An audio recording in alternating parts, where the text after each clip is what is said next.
jiwa dia sendiri, ada sejarah dan ada rasa kasih sayang yang tercurahkan.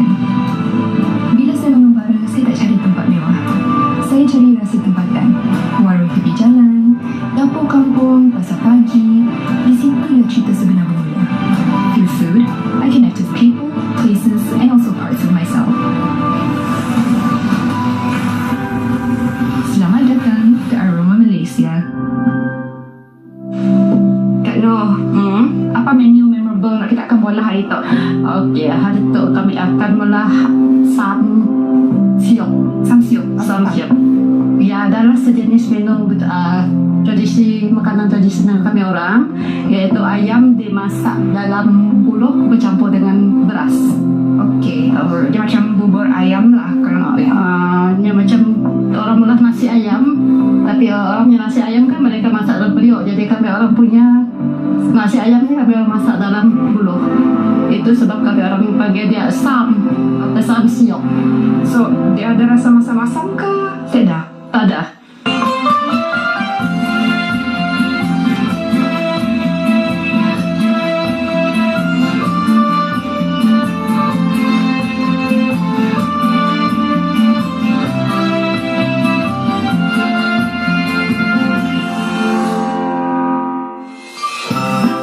Di dalam budaya Bidayuh, kaedah memasak bukan sekadar mengenyangkan, tetapi juga satu cara untuk mengekalkan makanan dan mengekspresikan identiti budaya. Hari ini, kita akan menikmati dua hidangan istimewa, asam siok ayam, iaitu ayam salai yang beraroma, dan ubi kayu bakar, makanan ringkas yang mengenyangkan.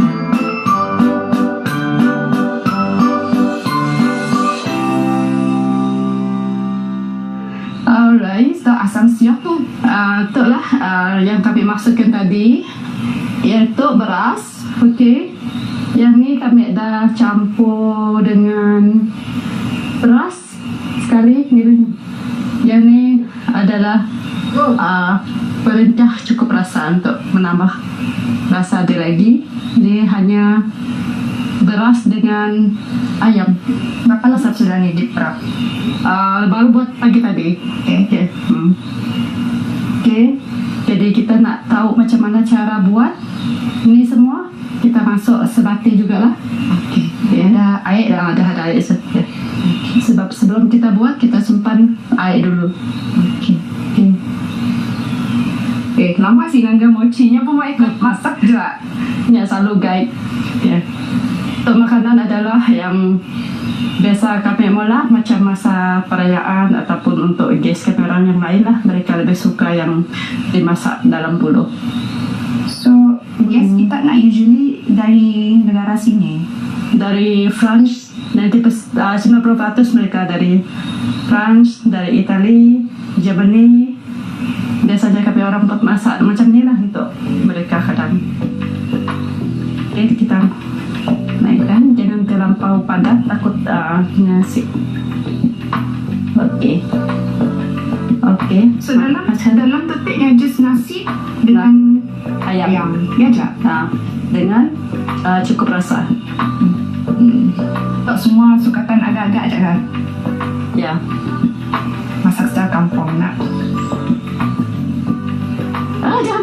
Jangan ditegakkan sebab beras kalau kita masak dalam buluh, kita tak nak kalau berdiri dia punya beras maka semua bahagian ni saja.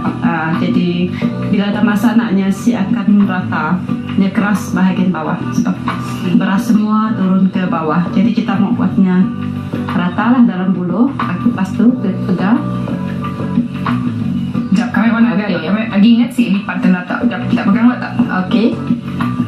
Lah ujian kami naga. Kami dengar si apa daripada cikgu selama tu. Macam tu. Alright. Macam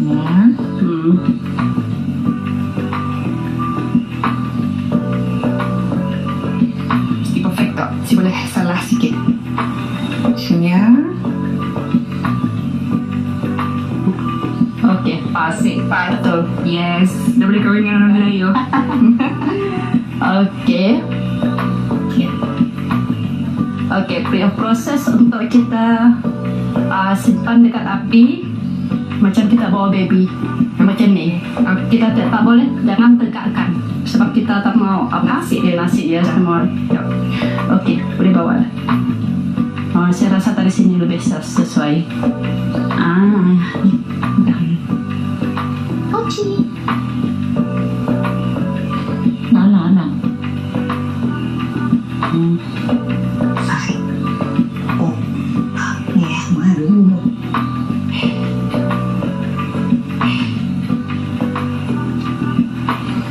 Selepas ni berapa lama? Kita mau tahunya berapa lama masak, kita akan masak dari bawah sampai ke atas. Okey. Kita sentiasa pusing lah dia punya gula. Lepas tu bila kita nampak ada air keluar, ia menandakan nasi ia hampir masak. Hampir masak, tapi bila kita mau tahunya dah masak? Dah masak, kita boleh bukanya pupuk udang. Okey. Tudung tadi bila dah kering, ia menandakan ia dah masak lah. Nasi ia dah kering dalam, dia akan kering seperti macam ni. Oh, okey.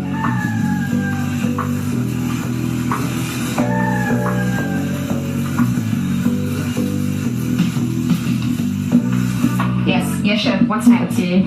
Okey. Untuk hari tu yang seterusnya tu adalah makanan tradisional kami orang zaman dahulu. Sebelum ada beras, tapi sila banyak gila. Ada padi, sila banyak gila. Tapi kebanyakan kami orang makan, nenek moyang kami orang makan ubi kayu ataupun keladi ataupun linut sagu. Okey.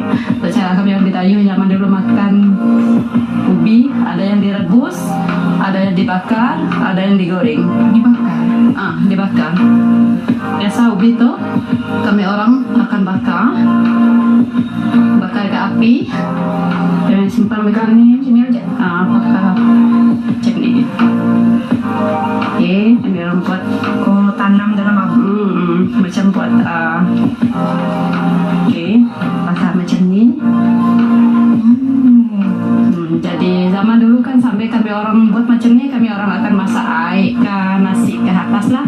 Sementara untuk tunggu dia masak lah. Okay, so ni cara masakan yang pertama. Okay. Yang seterusnya? Okey.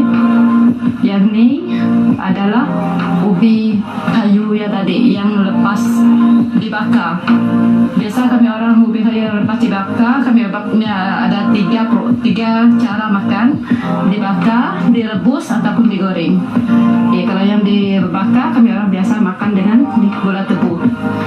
Ini gula tebu dibuat oleh kami orang sendirilah. Sebab dulu tidak ada gula kan. Kami orang tua dulu biasa mereka tanam tebu, mereka buat gula sendiri. Okey, kita boleh cuba. So, macam mana proses buat ni? Ini tebu kami orang crush dulu dengan apa tu? Ada sejenis dulu lah untuk tebu. Kami orang ada contoh yang sebelah sana untuk buat proses ambil air tebu.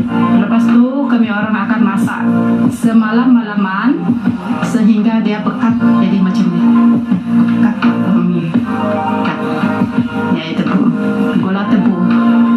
Ini dia ada tiga jenis. Satu yang cair tu kami orang campur dengan untuk buat air gula ke, air kopi ke, ataupun air teh kami campur.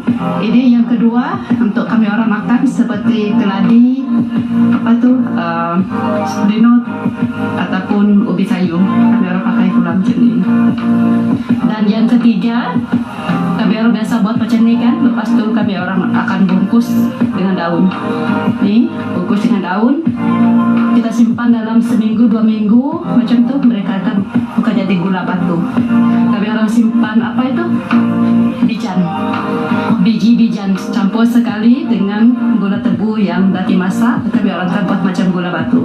Sebab dulu belum cukup ekonomi kan untuk beli gula batu, jadi kami orang buat gula batu sendiri.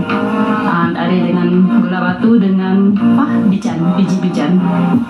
Kalau biasa kan ada orang jual kuih. Dia macam lembut-lembut keras. Yes, okay. I know which one. Yeah. Okay, let's have a close-up shot of this.